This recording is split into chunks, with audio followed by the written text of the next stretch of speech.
چې د هغه خبره هغه لره وړه، د هغه خبره هغه لره وړه. شیطانت کوه د انسانانو په مابین کې، خلک په غاړه کې سره اچوه. زه چې هر ځای یم زما رب له ما سره را سره دی او ما ویني چې موږ ته خو هر سړی قبر لره ورځو، او د قبر زندګي زموږ وروستۍ و مخته د دا راځي که موږ غواړو که زموږ زړه مني که نه مني. علما کرام لیکي چې تی په خپله زندګي کې 4 شیان په پابندي سره کوي او له 4 شیانو ځان وساتئ. ستی قبرونه به الله پاک و تاسو ته د جنت باغچې ګرځوي.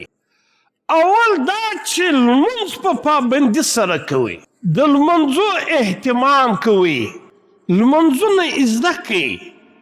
په لمانځه کې الله پاک ډېر قوت او طاقت ایښی دی. د لمانځه قوت او طاقت دا په اټم بم کې هم نشته چې کوم قوت او طاقت الله پاک په لمانځه کې ایښی. لیکن دا جلا خبره ده چې زموږ لمونځ هغه لمونځ نه دی. موږ په کار دی چې لمونځ زده کړو. د قبر عذاب، دا امریکا د امریکې اټم بم دا له چا څخه نشي لرې کولی. د قبر عذاب دا د روس او د روس اټم بم دا له چا څخه نشي لرې کولی.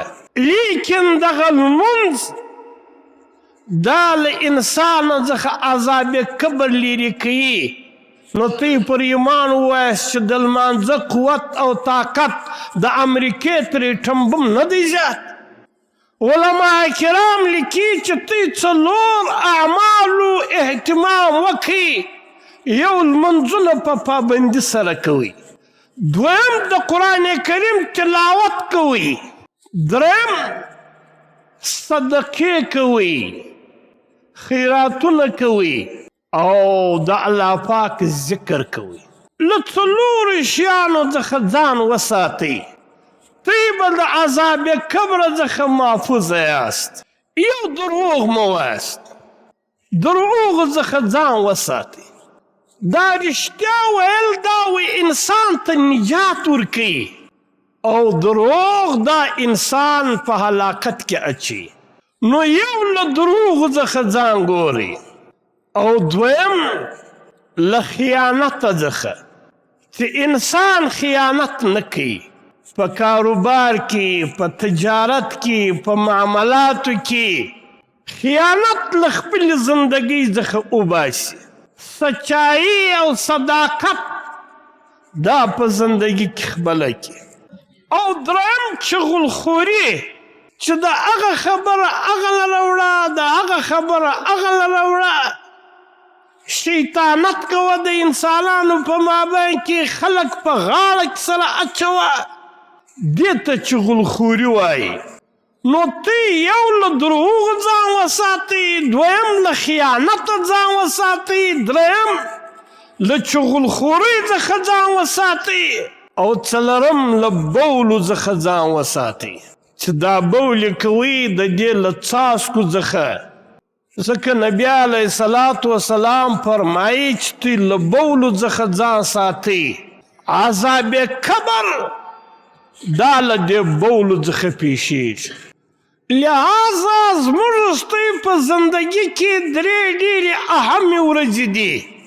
یو هغه ورځ چې موږ دې دنیا لره راتلو، دویم هغه ورځ چې موږ له دنیا څخه قبر لره ځو. دا قبر ډېره اهمه مسله ده، او د قبر له عذابه څخه، د قبر له مشکله څخه دا موږ په نیکو اعمالو سره نجات پیدا کولی سو. په مال او په دولت سره نسو پیدا کولی. په قوم او په برادري د قبر له فتنې څخه ځان نسو بچاولی. په حکومت او په وزارت په غټو غټو منصبو سره موږ د قبر له فتنې ځان نسو ساتلی. او د قبر له فتنې څخه چې انسان بچاویږي هغه په نیکو اعمالو سره.